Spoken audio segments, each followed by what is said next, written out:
तो मैं आज आप लोगों से बात करने जा रहा हूँ रुपए के मूल्य में गिरावट की।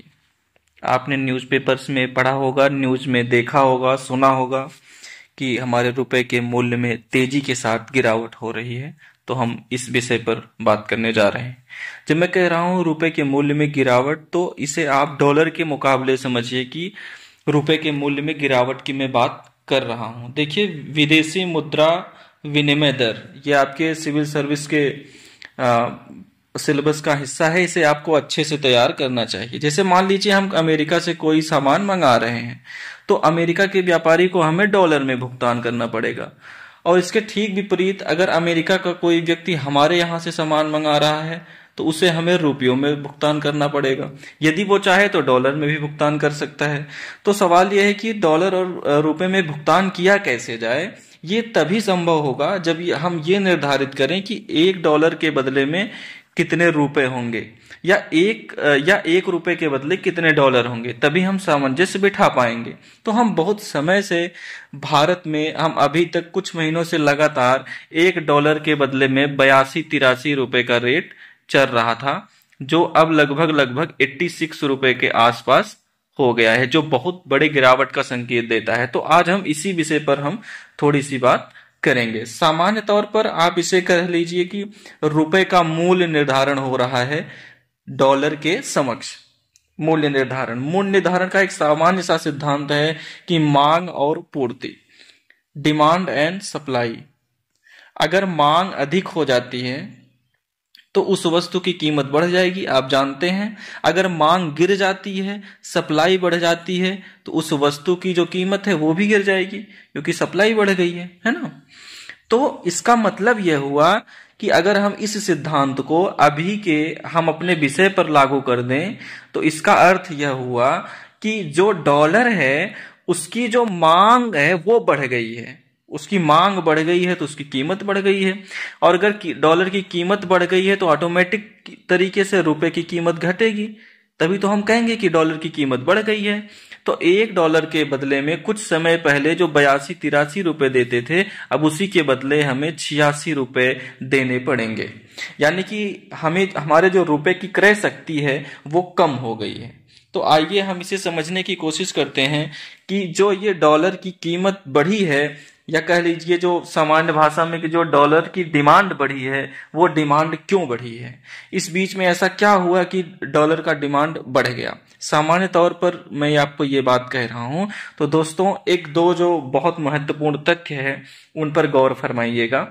अमेरिका का जो रिजर्व बैंक है, रिजर्व बैंक मतलब सेंट्रल बैंक है, उसे हम फेडरल बैंक कहते हैं, फेडरल रिजर्व कहते हैं बेसिकली। तो अमेरिका में दो घटनाएं हुई।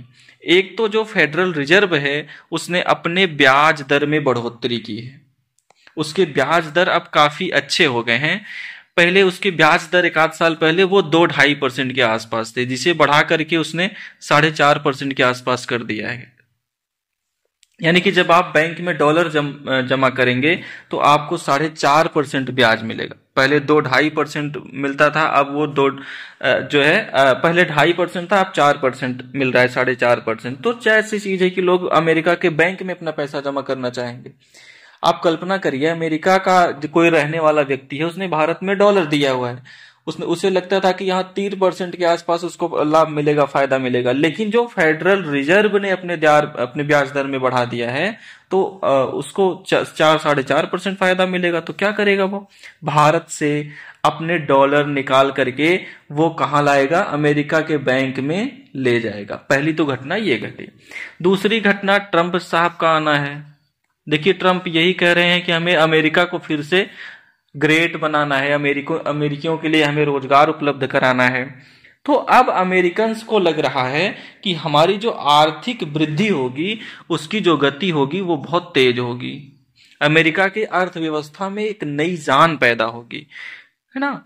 अगर अमेरिका की अर्थव्यवस्था में एक नई जान पैदा होगी, ऐसी वो उम्मीद रखते हैं, तो सीधी सी बात है कि उन्हें लग रहा होगा कि भारत से अपना पैसा निकालो और अमेरिका में इन्वेस्ट करो। सीधी सी बात है कि वहां गुंजाइश ज्यादा लग रही है। इसके लिए वो क्या करेंगे?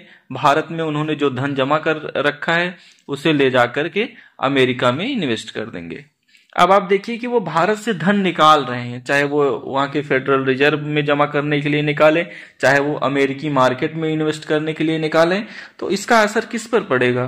सीधी सीधे हमारे विदेशी मुद्रा के भंडार पर इसका प्रभाव पड़ेगा। इसलिए अखबारों में आप पढ़ रहे होंगे कि हमारे जो विदेशी मुद्रा का जो भंडार है वो तेजी से इस बीच में घटा है। देखा ना आपने, डॉलर की डिमांड बढ़ गई दोनों स्थितियों में, कि जब डॉलर की डिमांड बढ़ेगी तो सीधी सी बात है उसकी कीमत भी बढ़ेगी। दूसरा जो रीजन है दोस्तों वो ये है कि बहुत कोशिश करने के बाद सरकार हमारा जो है वो अपने व्यापार घाटा कम करने की कोशिश के बावजूद भी कम नहीं कर पाई। व्यापार घाटा बढ़ने का अर्थ है कि हम आयात बहुत ज्यादा कर रहे हैं लेकिन हम निर्यात नहीं कर पा रहे हैं। और चीन के साथ तो हमारा व्यापार घाटा बहुत ही ज्यादा है। जब हम कोई सामान आयात करते हैं तो उसका भुगतान हम किस में करेंगे? विदेशी मुद्रा में करेंगे, और उसमें सबसे ज्यादा हम भुगतान करेंगे वो अमेरिकी डॉलर में करेंगे। तो अब जब हम आयात ज्यादा कर रहे हैं तो हमें ज्यादा अमेरिकी डॉलर की का भुगतान करना पड़ रहा है, हमारा निर्यात बढ़ नहीं रहा है, क्योंकि हमारा निर्यात अगर बढ़ता तो हमें विदेशी मुद्रा मिल जाती, तो वो हमें मिल नहीं पा रहा है। लेकिन हमारे पास जो विदेशी मुद्रा है उसमें हमें पहले की तुलना में ज्यादा हमें भुगतान करना पड़ रहा है। फिर आप देखेंगे कि डॉलर की कमी हो रही है, डॉलर की कमी हो रही है तो सीधी सी बात है कि उसकी कीमत तो बढ़ेगी ही बढ़ेगी। एक और रीजन है वो है महंगाई। आप देखिए कि किस तरीके से हमारे यहाँ लगातार महंगाई बढ़ती चली जा रही है, और हमारे यहाँ के अर्थशास्त्री इस बात को लेकर के बहुत चिंतित हैं कि पिछले कुछ सालों से लोगों की आय में वृद्धि नहीं हो रही है। इसे समझने की कोशिश करिए, आय में वृद्धि नहीं हो रही है लेकिन महंगाई बढ़ती चली जा रही है। आपकी आमदनी उतनी ही है और महंगाई बढ़ती चली जा रही है।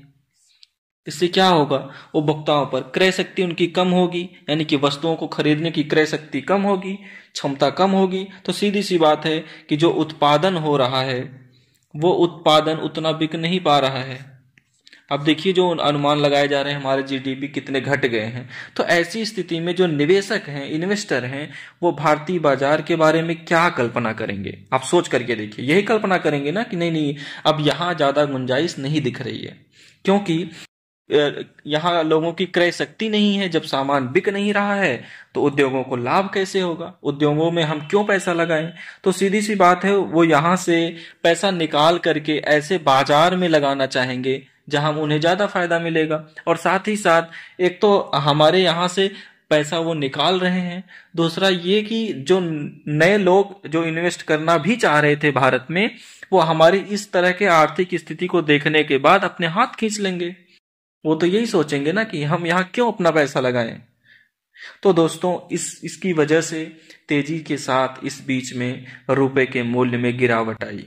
देखिए जो रुपए के मूल्य में जब गिरावट आती है तो इसका प्रभाव क्या पड़ता है? डेफिनेटली इससे हमारा जो निर्यात है वो तो बढ़ेगा, क्योंकि रुपए की कीमत कम हो गई है, डॉलर की कीमत बढ़ गई है, तो उन्हें $1 के बदले में ज्यादा रुपए मिलेंगे, तो हमारा सामान वो ज्यादा मंगाएंगे। इससे बारे में इसके पहले में ही मैं बता चुका हूं।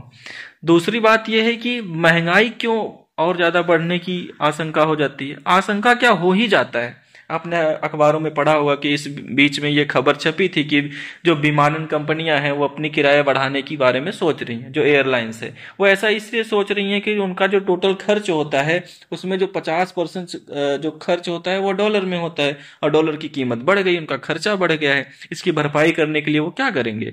किराया बढ़ाएंगे एयरलाइंस की।